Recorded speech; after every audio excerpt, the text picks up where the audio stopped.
नमस्कार दोस्तों, हमारे YouTube चैनल पर आपका फिर से स्वागत है जिसका नाम है टीचिंग मेथड्स। दोस्तों, आज हम देखेंगे हिंदी व्याकरण के 15 अति महत्वपूर्ण प्रश्न। तो जैसा कि इस चैनल पर मित्रों कल बता दिया गया कि DSSSB की जो वैकेंसी निकली उसके लिए यहाँ पे धीरे धीरे है ना, जैसे सुविधा होगी उस अनुसार सारे सब्जेक्ट लगवा दिए जाएंगे, है ना। तो कल जैसे एजुकेशन साइकोलॉजी का वीडियो इस पे आया, उसी प्रकार मित्रों अब इस पे हिंदी व्याकरण का भी वीडियो आएंगे, ठीक है। तो मतलब साइकोलॉजी के आ गए, हिंदी के आ गए, है ना। तो धीरे धीरे ऐसे बाद में करंट अफेयर लगा दिए जाएंगे। तो देखिए, हिंदी व्याकरण में टॉपिक की बात करूँ तो वो सुविधा अनुसार लगा दिए जाएंगे। लेकिन अभी फ़िलहाल देखिए जो क्विज है ना, वही आप देख सकेंगे, ठीक है। 15 प्रश्नों का है मित्रों, लेकिन ये है कि इनमें आपके 15 से 30 प्रश्न बनेंगे। तो चलते हैं मित्रों पहले प्रश्न पे। पहला प्रश्न है मित्रों कि कुर्सी शब्द है। देखिए मित्रों, कुर्सी जो शब्द है वो शब्द कैसा है ना, जातिवाचक संज्ञा पुल्लिंग, यानी कहने का मतलब है इसमें एक तो पूछा है संज्ञा कौन सी है, संज्ञा का कौन सा प्रकार है मित्रों, और एक है कि लिंग का कौन सा प्रकार है। ये दो टॉपिक इसमें पूछे जा रहे हैं, ठीक है। कुर्सी शब्द क्या है ना। तो देखिए, कुर्सी में जातिवाचक संज्ञा पुल्लिंग है, व्यक्तिवाचक संज्ञा स्त्रीलिंग है, जातिवाचक संज्ञा स्त्रीलिंग है, भाववाचक संज्ञा स्त्रीलिंग है ना। तो देखिए, कुर्सी में पहली बात तो पुल्लिंग है ही नहीं, तो ये विकल्प नंबर 1 हट गया, ठीक है। अब भले ही जातिवाचक को काम नहीं आएगा, ठीक है। कुर्सी में व्यक्तिवाचक संज्ञा है नहीं, व्यक्ति में तो व्यक्ति वस्तु का विशेष नाम होता है ना। तो यहाँ भले ही स्त्रीलिंग हट जाएगा, ठीक है। भाववाचक संज्ञा है नहीं, तो यहाँ पे भले स्त्रीलिंग हो, ये भी हट जाएगा। तो विकल्प बचा है तीसरा, यानी कि जिसमें जातिवाचक संज्ञा है और क्या है, स्त्रीलिंग है, ठीक यही है। कुर्सी शब्द क्या है, कुर्सी शब्द में जातिवाचक संज्ञा है मित्रों, है ना, और स्त्रीलिंग भी है। तो इस प्रकार मित्रों प्रश्न संख्या 1 में, तो मित्रों जो प्रश्न संख्या 1 है वहाँ पे विकल्प नंबर 3 बिल्कुल सही उत्तर हो जाता है। आगे चलते हैं मित्रों प्रश्न संख्या 2 पर। प्रश्न संख्या 2 देखिए कि 5 लीटर दूध दे दो वाक्य में प्रयुक्त विशेषण है। अच्छा प्रश्न है ये विशेषण का ना, कि 5 लीटर दूध दे दो, इसको गौर कीजिए, 5 लीटर दूध दे दो। अब देखिए इसमें कौन सा विशेषण है, सार्वनामिक विशेषण नहीं होगा। क्यों? क्योंकि सार्वनामिक को कहते हैं संकेतवाचक या निर्देशवाचक, है ना, यानी जिसमें संकेत किया जाता है, यहाँ संकेत नहीं है, ठीक है। अब देखिए, आप कन्फ्यूजन गुणवाचक की बात करूँ तो ये भी नहीं होगा, क्योंकि इसमें तो गुण, दोष, स्पर्श, आकार, है ना, उस चीज़ का होता है, स्वाद वगैरह का, तो ये भी नहीं है, ठीक है। अब देखिए दो चीज़ें बची, एक तो है संख्यावाचक विशेषण और दूसरा मित्रों परिमाणवाचक विशेषण। दोनों में दो प्रकार आते हैं, निश्चित संख्यावाचक, अनिश्चित संख्यावाचक, और परिमाण में भी निश्चित परिमाण और अनिश्चित परिमाणवाचक, ठीक है। अब देखिए यहाँ पे पूछा है 5 लीटर दूध। अब देखिए संख्या कब आएगी, जब उसको गिन सकेंगे। आप दूध को गिनते हो या तोलते हो? तोलते हैं, तो यहाँ पे संख्यावाचक में कंफ्यूज मत होना, है ना। ये होगा परिमाणवाचक। क्यों? परिमाण मतलब होता है माप तोल मित्रों। क्या होता है? माप तोल, और यही होता है इसमें, है ना, माप तोल होता है परिमाण में। अब देखिए यहाँ पे अगर होता कि कुछ लीटर दूध दे दो, तो वो तो अनिश्चित होता है कितना लीटर देना ना। यहाँ लिखा है कि 5 लीटर, इसका मतलब है निश्चित परिमाणवाचक विशेषण का उदाहरण है ये मित्रों। तो प्रश्न संख्या 2 में विकल्प नंबर 3 बिल्कुल सही उत्तर होगा। आगे चलते हैं मित्रों प्रश्न संख्या 3 पर। अच्छा प्रश्न है, विलोम शब्द से प्रश्न है मित्रों। विनीत शब्द का विलोम है, विनीत शब्द का विलोम है विनम्र, शिष्ट, उद्दंड या आज्ञाकारी। विलोम क्या होता है? ठीक, विपरीत या उल्टा, है ना। तो देखिए विनित, तो इसकी बात करूँ अगर विनित की, तो देखिए जो विनम्र है, शिष्ट है और आज्ञाकारी है, ये तीनों के तीनों क्या है मित्रों, ये इसके पर्यायवाची शब्द है। क्या है? पर्यायवाची, है ना। यानी शिष्ट है, सभ्य है, आज्ञा मानने वाला है, मतलब वो विनित या विनम्र है। लेकिन उद्दंड क्या होता है? उद्दंड इसका उल्टा है ना। उद्दंड इसका विलोम शब्द है मित्रों। क्या है? विलोम है उद्दंड इसका, है ना। कि उद्दंड, विनित यानी कि भाई शिष्ट सभ्य होना, है ना। उद्दंड, उद्दंड यानी कि उद्धव मचाने वाला, शरारत करने वाला, शैतान, ये इसका विलोम शब्द हो जाएगा। तो इस प्रकार मित्रों प्रश्न संख्या 3 में विकल्प नंबर 3 सही उत्तर है। आगे चलते हैं मित्रों प्रश्न संख्या 4 पर। प्रश्न संख्या 4 वेरी इंपॉर्टेंट क्वेश्चन है मित्रों, और ये प्रश्न स्टेट लेवल 1 में आ चुका है 2019 में, ठीक है मित्रों। नलीन शब्द किसका पर्यायवाची है? नलीन शब्द किसका पर्यायवाची है? अच्छा प्रश्न है ना। तो देखिए कमल का, पुष्प का, मनीषा या यामिनी का। तो देखिए यहाँ पे एक प्रश्न आपके, प्रश्न तो एक ही नहीं है, प्रश्न संख्या 4, लेकिन यहाँ पे देखिए कितने प्रश्न तैयार हो रहे हैं। यामिनी का बता दूं, यामिनी किसका है मित्रों? यामिनी है रात का, निशा का, विभावरी का, निशित का, वामा का, है ना, ये है यामिनी रात के पर्यायवाची। मनीषा की बात करूं तो मनीषा मतलब क्या होता है मित्रों, मनीषा जिस लड़की का नाम है उसका अर्थ होता है बुद्धि। मनीषा का पर्याय क्या होता है, बुद्धि, धी, मति, प्रज्ञा, अक्ल, विवेक, ठीक है। पुष्प की बात करूं यानी कि फूल, कुसुम, प्रसून, सुमन, पुष्प, ये होते हैं पुष्प के। जबकि नलिन की बात करूं तो ये कमल का पर्यायवाची है। कमल में क्या होते हैं, जो भी पानी के पर्याय है ना, अम्बु, नीर, तोय, वारी, है ना, उनमें क्या लगाना है, जय। जैसे जल तो जलज, है ना, पंकज, नीरज, तोयज, अंबुज। इसी प्रकार जो नलिन, कमल, ये भी कमल का ही पर्याय है। तो इस प्रकार मित्रों प्रश्न संख्या 4 में विकल्प नंबर 1 सही उत्तर होगा। आगे चलते हैं मित्रों प्रश्न संख्या 5 पर। एक और अच्छा प्रश्न है, प्रश्न संख्या 5, निम्न में से कौन सा तत्सम शब्द है। मित्रों ये सेकंड ग्रेड में प्रश्न पूछा जा चुका है। सेकंड ग्रेड आरपीएससी की बात है, ओल्ड पेपर की, वहाँ पूछा जा चुका है कि निम्न में से कौन सा तत्सम शब्द है। तत्सम संस्कृत में वो जो के त्यों आ रखे हैं, और हिंदी में अगर चेंज हुए हैं संस्कृत से वो तद्भव है, ठीक है। तो देखिए तत्सम, अमचूर, अमचूर क्या है मित्रों,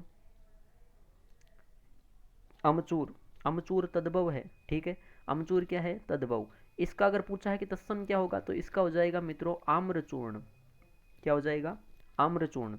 अचरज, अचरज भी क्या है, अचरज तद्भव है, इसका तत्सम हो जाएगा मित्रों आश्चर्य। क्या हो जाएगा, आश्चर्य। अंधेरा, अंधेरा तद्भव शब्द है और इसका हो जाएगा मित्रों अंधकार।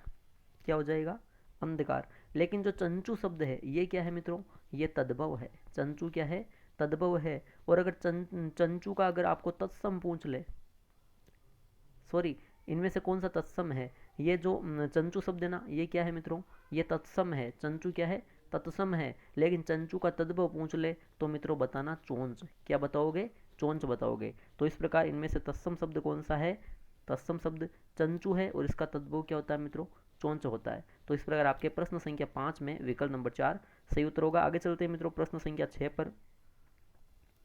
प्रश्न संख्या 6 अच्छा प्रश्न है, गंगेश्वर शब्द में संधि कौन सी है। सीटेट में लेवल 2 में प्रश्न आ चुका है ये 2018 में, ठीक है। 2000 सॉरी 11 में आ रखा है, सॉरी है ना, 2011 में आ रखा है सीटेट लेवल 2 में कि गंगेश्वर शब्द में कौन सी संधि है, गुण संधि, दीर्घ संधि, व्यंजन संधि, यण। यण में मैंने बताया ई के बाद अगर असमान स्वर आए तो ये आएगा और उसके पहले कोई आधा आ जाएगा शब्द, ठीक है। और वह कब होगा, उसके पहले आधा कौन आएगा, जब ऊ के बाद असमान स्वर आए, ठीक है। व्यंजन में व्यंजन संधि होती है यहाँ पे। तो दीर्घ संधि की बात करूँ तो यहाँ पे दीर्घ रूप हो जाता है, ये भी नहीं होगी। यहाँ होगी मित्रों गुण संधि, है ना। गुण में क्या होते हैं, ए या आ के बाद क्या आए, ई या ई आए तो क्या बनेगा मित्रों, ए बनेगा। तो यहाँ पे क्या आया, यहाँ आया गंगा प्लस ईश्वर तो बन गया गंगेश्वर। गंगा में आ गया, है ना, ईश्वर में बड़ी ई आ गई, इसका मतलब ए हो गया, गंगेश्वर हो गया। तो इस प्रकार मित्रों प्रश्न संख्या 6 में विकल्प नंबर 1 सही उत्तर होगा। आगे चलते हैं मित्रों प्रश्न संख्या 7 पर। प्रश्न संख्या 7 एक और वेरी इंपॉर्टेंट क्वेश्चन है। प्रश्न संख्या 7 विषधर शब्द में समास है, केवीएस एग्जाम में पूछा गया था ये। विषधर शब्द में कौन सा समास है, यानी कि सारे के सारे आपके जो प्रश्न है ना ओल्ड मॉडल पेपर से उठाए हुए प्रश्न है, यानी कि जिनका चांस है दोबारा आने का, ठीक है। विषधर शब्द में समास कौन सा है, द्विगु। द्विगु में पहला शब्द संख्यावाची, दूसरा संज्ञा होता है, तो ये यहाँ पे नहीं होगा, यहाँ कोई संख्या आ ही नहीं रही विषधर में। अव्यय भाव में पहला अव्यय होता है तो यहाँ पे कोई अव्यय उपसर्ग है ही नहीं पहला शब्द। यहाँ दो शब्द है मित्रों, एक है विष और दूसरा है धर। अर्थ क्या हुआ, विष को धारण करने वाला, विष को धारण करने वाला, मतलब इसमें से एक और तीसरा शब्द भी निकलेगा। वो शब्द क्या होगा, वो होगा किसने विष धारण किया था, महादेव ने किया था और सांप ने किया था। सांप के गले में विष धरा हुआ होता है ना, ये दो होंगे। यानी इसके तीसरा शब्द पद प्रधान है यहाँ पे, ना पहला पद प्रधान है या ना दूसरा है, यहाँ पे तीसरा पद प्रधान है। वो तीसरा किस में होता है मित्रों, बहुब्रीहि समास में होता है, द्वंद्व समास में नहीं होता है। तो इस प्रकार मित्रों प्रश्न संख्या जो 7 है आपके, वहाँ पे विकल्प नंबर 3 सही उत्तर है। आगे चलते हैं मित्रों प्रश्न संख्या 8 पर। अच्छा प्रश्न है एक और, संग्राम शब्द में प्रयुक्त उपसर्ग है मित्रों, अच्छा प्रश्न है। देखिए इसको जब बोलेंगे तो संग्राम बोलते हो आप, संग, है ना, तो उससे आप उपसर्ग बताया है ना, उपसर्ग क्या करोगे, सम, सम, स या सन। देखिए से तो होगा नहीं, ठीक है, इसको हटा दो। अब ये दो बचे तो सम हो गया, सम, तो ये नहीं होगा, है ना। अब देखिए संग्राम के टुकड़े करेंगे मित्रों, अब बोलते आप सन हो तो ज़्यादातर आप करोगे इस विकल्प को, सन को, ठीक है। लेकिन ये गलत है मित्रों, ध्यान रखना। इसमें सम उपसर्ग आएगा, क्या आएगा, सम आएगा। सम धन ग्राम, सम प्लस ग्राम, ये होगा संग्राम का। इसी देखिए आप बोलोगे तो आप उच्चारण गलत करते हो, ये संग्राम नहीं, ये संग्राम है। जिस प्रकार ये समतोष है ना, समतोष, इसमें भी क्या आएगा, इसमें भी यही आता है ना। इसी प्रकार संहार हुआ, इसी प्रकार संवेग हुआ, इसी प्रकार संवेदना हुआ, संविधान हुआ। इन शब्दों में सम उपसर्ग है, ध्यान रखना, वेरी इंपॉर्टेंट क्वेश्चन है मित्रों। ये प्रश्न सीटेट लेवल 1 में पूछा जा चुका है 2012 के एग्जाम में, ठीक है। तो इस प्रकार मित्रों प्रश्न संख्या जो 8 है वहाँ पे विकल्प नंबर 2 सही उत्तर होगा। आगे चलते हैं मित्रों प्रश्न संख्या 9 पर। प्रश्न संख्या 9 देखिए, अच्छा प्रश्न है। और लीजिए एक और वेरी इंपॉर्टेंट क्वेश्चन आ रहे हैं मित्रों, और अगर ये प्रश्न अच्छे लग रहे हैं तो बिल्कुल लाइक कीजिए, कमेंट कीजिए। द्विगु शब्द में प्रयुक्त समास का क्या नाम है, अच्छा प्रश्न है। द्विगु पद में शब्द में प्रयुक्त समास का नाम क्या है। द्वंद्व समास, द्विगु समास, अव्ययभाव समास, इनमें से कोई नहीं। तो देखिए द्विगु शब्द में पहले तो द्विगु शब्द को तोड़िए, है ना, तो विच्छेद भी आना चाहिए आपको, समास विग्रह भी है ना। तो द्विधन गु, द्वि प्लस गु। अब देखिए द्वि का अर्थ क्या होता है मित्रों, दो होता है, और गु का अर्थ होता है गायें, यानी कि दो गायें, यानी दो गायों का समूह। मतलब कौन सा समास होगा, समूह बन रहा है, पहला पद संख्यावाची, दूसरा संज्ञा आ रहा है, तो इसका मतलब है यह द्विगु समास है मित्रों। द्विगु शब्द में द्विगु ही समास है, था कि नहीं था, ये very important question, very important question है मित्रों, है ना। द्विगु शब्द में द्विगु ही समास होगा। तो इस प्रकार मित्रों प्रश्न संख्या 9 में विकल्प नंबर 2 बिल्कुल सही उत्तर होगा। आगे चलते हैं मित्रों प्रश्न संख्या 10 पर। प्रश्न संख्या 10 एक और अच्छा प्रश्न है मित्रों। वाक्यांश के लिए एक शब्द का चयन कीजिए। रेट वालों को बता दूं, उनके लिए ये न्यू टॉपिक है ना। और अदर कोई भी एग्जाम हो उसमें हिंदी व्याकरण में ये टॉपिक आता ही है ना। तो DSSSB वालों के लिए भी है कि जिसका जन्म निम्न वर्ण में हुआ हो।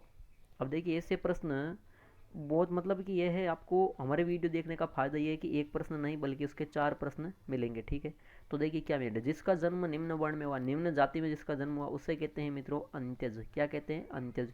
ये इसका उत्तर हो जाएगा, ठीक है। अब बाकी के एक प्रश्न तो ये हो गया, बाकी के देख लीजिए। अब जिसका जन्म निम्न वर्ण में है उसे क्या कहते हैं, अंत्यज कहते हैं। क्या कहते हैं मित्रों, अंत्यज। कुलीन की बात करूं तो इसका उल्टा हो जाएगा, जिसका जन्म उच्च वर्ण में हुआ वो हो जाएगा कुलीन, ठीक है, श्रेष्ठ। अग्रज की बात करूं, जिसका जन्म पहले हुआ हो वो हो जाएगा अग्रज, जिसका जन्म पहले हुआ वो अग्रज। और अनुज क्या होता है, जिसका जन्म बाद में हुआ हो, है ना, बाद में जिसका जन्म हुआ अनुज। अग्रणी की बात करूं यानी कि सबसे आगे रहने वाला, सबसे आगे रहने वाला अग्रणी कहलाएगा। तो इस प्रकार मित्रों प्रश्न संख्या 10 में विकल्प नंबर 1 सही हो जाता है। आगे चलते हैं मित्रों प्रश्न संख्या 11 में। प्रश्न संख्या 11 है, अभिनेता का स्त्रीलिंग क्या होगा। अच्छा प्रश्न है, अभिनेता का स्त्रीलिंग, लिंग से आया है ना, अभिनेता का स्त्रीलिंग क्या होगा। तो देखिए ध्यान रखिए, जिन शब्दों के पीछे ता आ रखा है, क्या आ रखा है मित्रों, जिन शब्दों के पीछे ता आ रखा है, जिन शब्दों के पीछे ता प्रत्यय लग रहा है, उनका जब पुल्लिंग है ना, पुल्लिंग में ता लगा रहा है, उनके स्त्रीलिंग बनाएंगे, स्त्रीलिंग रूप बनाएंगे, तो मित्रों ता की जगह पर हो जाएगा त्रि, है ना। ता की जगह क्या हो जाएगा मित्रों, त्रि हो जाता है। तो अभिनेत्री नहीं होगा, हीरोइन शब्द भी नहीं होगा, इनमें से कोई नहीं होगा, बल्कि होगा अभिनेत्री ना।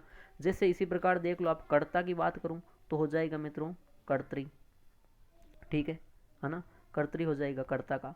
दाता का दात्री हो जाएगा, अभिनेता का अभिनेत्री हो जाएगा। तो इस प्रकार मित्रों प्रश्न संख्या 11वें में विकल्प नंबर 3 सही उत्तर है। आगे चलते हैं मित्रों प्रश्न संख्या 12वें पर। प्रश्न संख्या 12वां है कि बेटा पाठ पढ़कर खेलो, वाक्य में क्रिया कौन सी है। क्रिया का पूछा है, ठीक है। इस वाक्य में बेटा पाठ पढ़कर खेलों में वाक्य में क्रिया कौन सी, अकर्मक क्रिया। अब देखिए अकर्मक और सकर्मक कैसे याद करो। ए का अर्थ क्या होता है, ए का अर्थ होता है मित्रों नहीं, और कर्मक यानी कर्म, जिसमें कर्म नहीं हो वो अकर्मक। यहाँ तो कर्म है, क्या है, पाठ, बेटा करता है, पाठ कर्म है, पढ़कर खेलो, ये दो क्रिया यहाँ रखे ना, तो अकर्मक क्रिया नहीं होगी, ठीक है। द्विकर्मक में बात करूं तो पाठ, द्विकर्मक मतलब दो कर्म होना है, यहाँ दो कर्म नहीं, पाठ एक ही कर्म है, ठीक है। अब देखिए दो क्रियाएं बची, प्रेरणार्थ क्रिया पूर्वकालिक। प्रेरणार्थ क्या होती है, खुद ने करके किसी दूसरे से करवाता, जैसे मैंने नाई से बाल कटवाए, है ना, सीता ने राम से पत्र लिखवाया, तो ये भी यहाँ पे नहीं है। यहाँ होगी मित्रों पूर्वकालिक क्रिया। पूर्वकालिक यानी पूर्वकालिक, जैसे बेटा पाठ पढ़कर खेलो, मतलब इसमें इसकी पहचान है, इसमें कर या करके लगता है, और जब दूसरी क्रिया आती है, दूसरी कौन सी, खेलो, इसके जस्ट पहले जो क्रिया आएगी वो पूर्वकालिक की होगी ना, पढ़ कर, यानी एक क्रिया समाप्त करो, पढ़ लो, उसके बाद खेलो, ये होती है पूर्वकालिक क्रिया। तो इस प्रकार मित्रों प्रश्न संख्या 12वें में विकल्प नंबर 4 सही उत्तर है। आगे चलते हैं मित्रों प्रश्न संख्या 13वें पर। प्रश्न संख्या 13वां है, अपनी पुस्तक मुझे दो वाक्य में कौन कारक कौन सा है। यहाँ पे कारक का प्रश्न आ रहा है, ठीक है। क्रिया, कारक, लिंग, वचन सारे के सारे आपके एग्जाम में आने वाले हैं। तो देखिए अपनी पुस्तक मुझे दो वाक्य को देखिए, अधिकरण कारक की बात करूँ तो यहाँ पे मैं, पे या पर आता है, यहाँ पे आया ही नहीं है, ठीक है, ये नहीं होगा। अपादान की बात करूँ तो से विभक्ति चिन्ह आएगा, लेकिन वो किस में आएगा, पृथक होने के भाव में, अलग होने के भाव में आएगा, ये भी नहीं है यहाँ पे।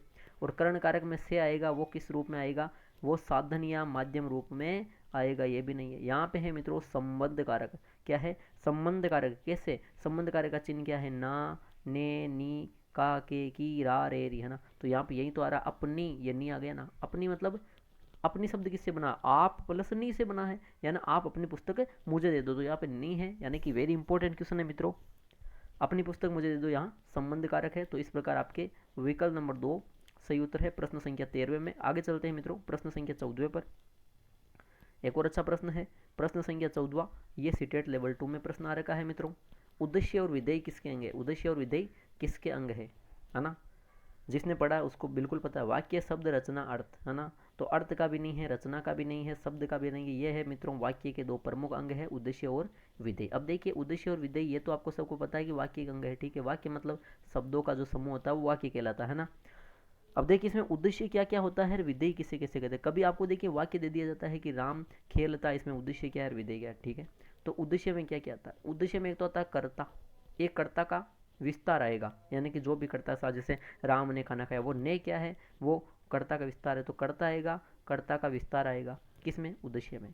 विधेय की बात करूं, इसमें कर्म आएगा, कर्म का विस्तार आएगा, क्रिया आएगी और क्रिया का विस्तार आएगा, ठीक है। तो इस प्रकार मित्रों प्रश्न संख्या जो 14वां है वहाँ पे विकल्प नंबर 1 सही उत्तर है। आगे चलते हैं मित्रों आज के अंतिम प्रश्न, प्रश्न संख्या 15 पर, कि हाथ पीले करना मुहावरे का अर्थ है।